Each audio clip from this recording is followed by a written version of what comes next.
The woodcutter works in all seasons.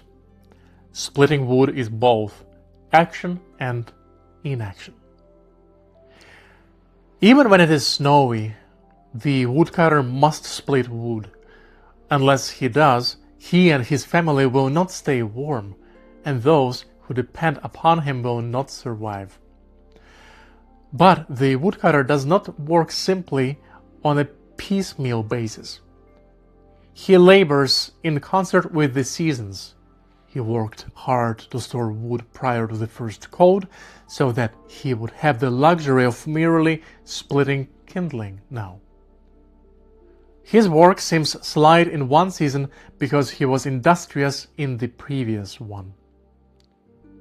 When he splits the wood, he must place the log on the block and raise his axe. But he must strike the wood with the grain, and he must let the axe fall with its own weight. If he tries to chop across the grain, his effort would be wasted.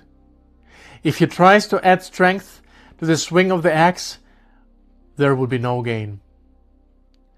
Like the woodcutter, we can all benefit from working according to seasonal circumstances.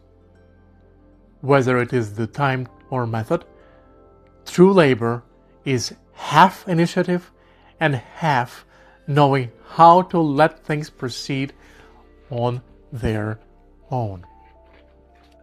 This is very relevant and relatable to anyone who has ever tried to prepare something that takes a bit of time, whether it's preparing a piece of music or a meal or doing laundry.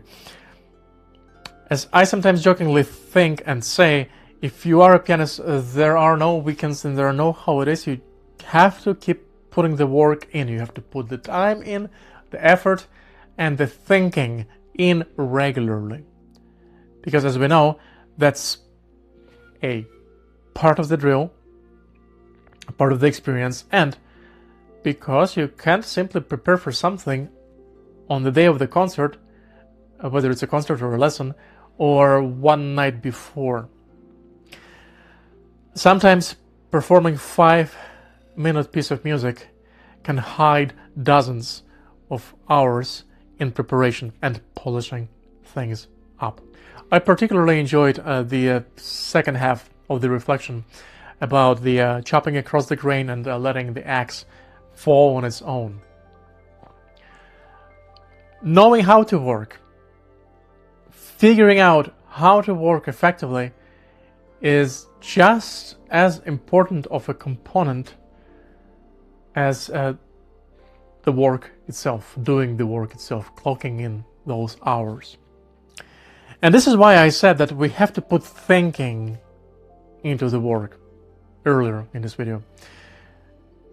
Perhaps two worst things that can happen while we are trying to do something or to learn something, learn a piece of music as an example, are, the one is to keep making the same mistakes over and over again, and thus not putting enough effort or any effort into learning from those mistakes. And second is to keep overspending time by doing something in the way that is not effective. Because in the end, the time is the most valuable source that any living creature has.